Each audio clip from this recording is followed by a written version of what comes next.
आप सभी दर्शकों का श्री बालाजी ज्योतिष में बहुत बहुत स्वागत है। मैं डॉक्टर प्रियंका मेटा आज ज्योतिष में सूर्य भाग 6 लेकर आप लोगों के सामने उपस्थित हुई हूँ। इसके पूर्व वीडियो में हमने सूर्य देवता के भाव तृतीय और भाव चतुर्थ में होने वाले फलों को जाना था। आज के इस वीडियो में हम उसी क्रम में आगे भाव पंचम सूत भाव, बुद्धि भाव, विद्या भाव में सूर्य देवता कौन से फलों के जनक होते हैं और षष्टम भाव अर्थात शत्रु भाव, रोग भाव में सूर्य देवता कौन कौन से फलों को देने वाले कहे गए हैं उस विषय में जानते हैं। तो आइए अब हम इस वीडियो में उन फलों के विषय में जानते हैं। जन्म कुंडली का जो पंचम भाव होता है वह भाव बुद्धि का होता है, विद्या का होता है, संतान का होता है। जब इस भाव में सूर्य देवता स्थित होते हैं तो वह जातक को बहुत ही कुशाग्र बुद्धि देते हैं, प्रखर बुद्धि देते हैं, मेधावी बनाते हैं। ऐसा जो जातक होता है उसकी योग्यता का संसार लोहा मानता है। बहुत सारी जो जातक होता है उसमें बहुत सारी रचनात्मक योग्यताएं होती है। कवि प्रेमी होता है, बहुत अच्छी अच्छी कविताएं लिखता है, कला और साहित्य प्रेमी ऐसा जातक होता है और एक चमकता हुआ राजनीतिक सितारा होता है। जातक की जो बुद्धि होती है वो राजनीतिक बुद्धि होती है जो कि प्रकृति से उसे गिफ्ट में मिली होती है। उच्च कोटि का अन्वेषण करने में उसकी बुद्धि समर्थ होती है। सूक्ष्म से सूक्ष्म तत्व को जानने वाली ऐसे जातक की बुद्धि होती है। जब ऐसे जातक अध्यात्म के क्षेत्र में आते हैं तो बहुत प्रसिद्धि पाते हैं। आत्मा, ब्रह्म, इस प्रकार से जो सूक्ष्म से सूक्ष्म जो अध्यात्म की जो चीज होती है उसके द्वारा उसका अन्वेषण कर ऐसे जो जातक होते हैं वो आत्म तत्व को उपलब्ध हो जाते हैं। जो पंचमस्त जो सूर्य होता है वाला जो जातक होता है वो सूर्य देव अपनी ऊर्जा के कारण ऐसे जातक को क्रोधी बनाते हैं। जातक बार बार क्रोध में आ जाता है, आवेशित होता है, बार बार पैर पटक पटक के गुस्सा करता है और जब बहुत ज्यादा यदि वो प्राप्त दृष्ट भी हो जाते हैं तो विध्वंसक टाइप का सा क्रोध होता है। वो घर की चीजों को फेंक देता है, तोड़ फोड़ कर देता है।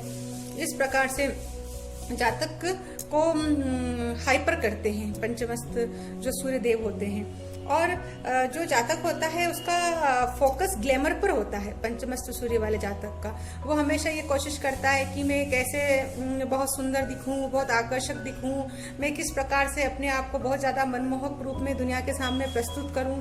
इस प्रकार के गुण पंचमस्त सूर्य वाले जातक में होते हैं। और पंचमस्त सूर्य वाला जो जातक होता है वो बहुत उत्तम किस्म का सट्टेबाज और जुआरी होता है, क्योंकि जो पंचम भाव होता है उससे सट्टे पे और जुआ पर भी विचार किया जाता है।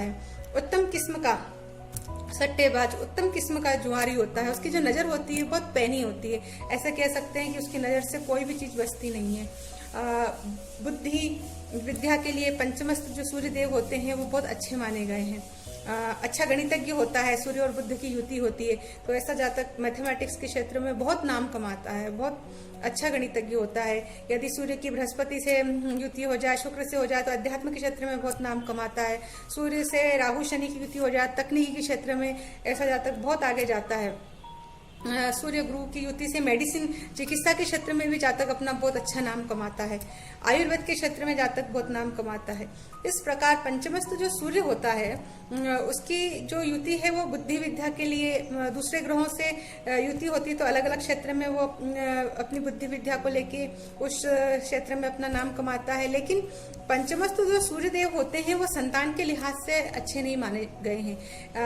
ऐसा प्राय देखने में भी आता है कि जो जातक की जो संतानें होती है वो बार बार नाश को प्राप्त होती है और खासकर जो जातक की प्रथम संतान होती है उसके लिए बहुत अरिष्टकारी बताए गए हैं। और जब ऐसे सूर्य देव पे पाप ग्रहों से युत और दृष्ट हो जाते हैं तो और करेला और ऊपर से नीम चढ़ा वाली बात हो जाती है। संतान लाभ होने ही नहीं देते, होते भी हैं।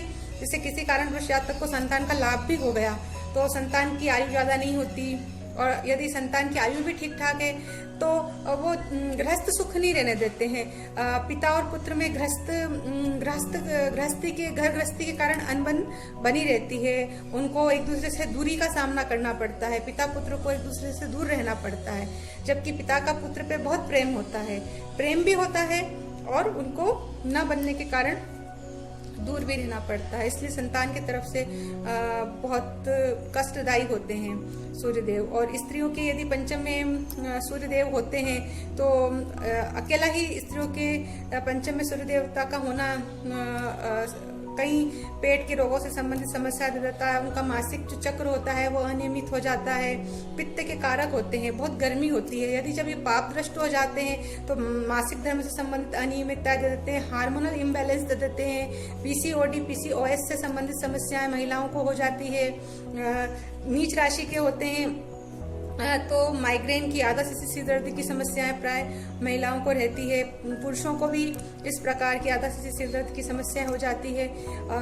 पंचमस्थ सूर्य के बारे में हमारी ज्योतिषीय ग्रंथों में कहा है कि चमत्कार चिंतामणि में जैसे कहा है कि सुत स्थाने नगे, सुत स्थान मतलब पंचम स्थान में जो सूर्य देवता होते हैं पूर्वजा अपत्यापि, वो अपनी जातक की पहली संतान को नष्ट करने वाले होते हैं। कुशाग्रह मति भास्करो, ऐसा जो जातक होता है वो उसकी मति बहुत ज्यादा सूर्य के समान प्रखर तेजस्वी होता है। मंत्र विद्या में ऐसा जातक प्रवीण होता है, मंत्रज्ञ बना देते हैं जातक को सूर्यदेव। रति वंचनो, उसको दूसरों को ठगने में बड़ा मजा आता है, आनंद उठाता है। संचको अपि, धन इकट्ठा करने में ऐसा जातक बहुत श्रेष्ठ होता है, धन संचय करने में। और मृत्यु क्रोध रोगादिजा, ऐसे जातक की जो मृत्यु होती है वो कहीं कहीं पे क्रोध रोग को हृदय रोग से संबंधित बताया है, कहीं कहीं क्रोध रोग को पेट के रोगों से संबंधित बताया है।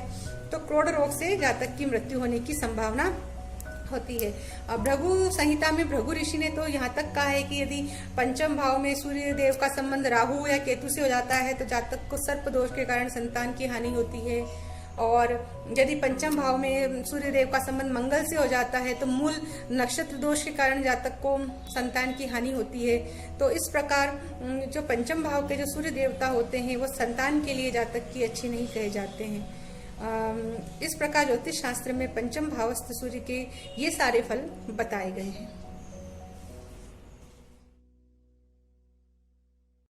तो आइए अब हम छठे भाव में स्थित सूर्य देव के फलों को जानते हैं।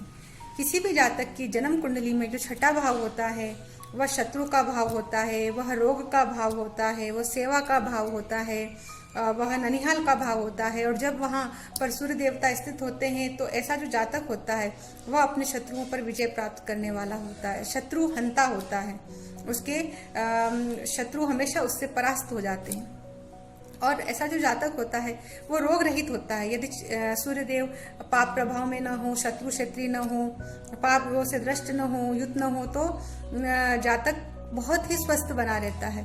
उसका इम्यून सिस्टम बहुत स्ट्रांग होता है, उसकी रोग प्रतिरोधात्मक जो क्षमता होती है बहुत अच्छी होती है, उसको बीमार बहुत कम होने देती है, बहुत ही कम केसेस में वो कभी कभार ही उसको कोई शारीरिक व्याधियां उसे होती है। छठे भाव में जो सूर्य देव होते हैं वह जातक को सेवा के क्षेत्र में चमकता हुआ सितारा बना देते हैं। ऐसा जो जातक होता है वह समाज सेवी होता है और उसका जो धन होता है वो ज्यादातर दूसरों की सेवा में खर्च होता है, दूसरों को विपत्ति से निकालने में उसका धन खर्च होता है। ऐसे सूर्य देवता माता के कुल के लिए अनिष्ट माने गए हैं। माता के भाई या बहन मतलब जातक के मामा और जातक के मामा मामी, मौसी, मौसा जी, इन सब के लिए इन सबको कष्ट देने वाले बताए गए हैं, इन सबको पीड़ा रहती है। और जो छठे सूर्य देवता होते हैं उनको जो हमारे प्राचीन के जो ज्योतिष की ग्रंथ हैं उसमें इनको राजतुल्य बताया है कि छठे जो सूर्य देव होते हैं वो राजा के तुल्य जातक को बना देते हैं, कहीं कहीं राजा के मंत्री बना देते हैं, न्यायाधीश बना देते हैं, सेनापति बना देते हैं। इस प्रकार के फलों को बताया है। लेकिन अब आज के युग में, आज के संदर्भ में इस चीज को देखें तो इसका फल ये निकलता है कि जो व्यक्ति होता है वो उच्च अधिकारी होता है, जैसे कि प्रशासनिक उच्च कोटि का अधिकारी हो जाता है या मंत्री हो जाता है, इस प्रकार न्यायाधीश हो जाते हैं, जज हो जाते हैं ऐसे जातक। और ऐसा जो सूर्य यहाँ पर दूषित हो जाते हैं, जैसे कि सूर्य महाराज या पाप ग्रह से दृष्ट हो जाते हैं तो वो जातक को बीमारियां भी दे देते हैं। जैसे कि यदि सूर्य देव स्थिर राशि में स्थित होते हैं तो जातक को गले के रोग दे देते हैं, थायराइड संबंधी प्रॉब्लम दे देते हैं, गले का कैंसर जातक को हो जाता है जब वो पाप ग्रह राहु केतु शनि से दूषित होते हैं। चर राशि में जब सूर्यदेव होते हैं तो यकृत के रोग दे देते हैं, पेट के रोग दे देते हैं, छाती के रोग दे देते हैं। जब द्विस्वभाव राशि में सूर्यदेव होते हैं तो अस्थमा दे देते हैं, फेफड़ों के रोग दे देते हैं, क्षय रोग जातक को प्रदत्त कर देते हैं। इस प्रकार छठे भाव में सूर्य देवता जातक को कई प्रकार के रोग दे देते हैं। जातक युद्ध का केंद्र बिंदु होता है। जब जातक के छठे सूर्य होता है तो वह किसी भी युद्ध का केंद्र बिंदु मतलब युद्ध को संचालित करने वाला, युद्ध को नियमन करने वाला ऐसा जातक होता है। ऐसा जो जातक होता है वो विश्वसनीय मुकदमेबाज होता है, मतलब उसे पूरा विश्वास रहता है कि हाँ ये केस में जीतूंगा। इतना जब छठे भाव में बृहस्पति महाराज से दृष्ट होते हैं तो जातक का चिकित्सा के क्षेत्र से संबंध बना देते हैं। जातक को दवाइयों की बहुत अच्छी जानकारी होती है, बहुत अच्छा डॉक्टर हो सकता है, एमआर, ऐसा जातक बहुत अच्छा एमआर हो सकता है। और जो उसके पिता होते हैं उसका संबंध भी मेडिकल लाइन से हो सकता है, मिलिट्री से उसके पिता का संबंध हो सकता है, या फिर उसके पिता का जो संबंध होता है वो मंत्रालय से, ये मंत्रालय में कोई मंत्री उसके पिता छठे सूर्य वाले जातक के पिता हो सकते हैं। इस प्रकार ज्योतिष शास्त्र में छठे भाव में सूर्य देव के ये सारे फल बताए गए। यदि आप सभी दर्शकों को मेरा यह वीडियो पसंद आया हो तो प्लीज इसे लाइक करें, शेयर करें, मेरे चैनल को सब्सक्राइब करें और अपनी प्रतिक्रियाएं कमेंट बॉक्स के माध्यम से मुझे अवश्य प्रेषित करें। धन्यवाद। नमस्कार।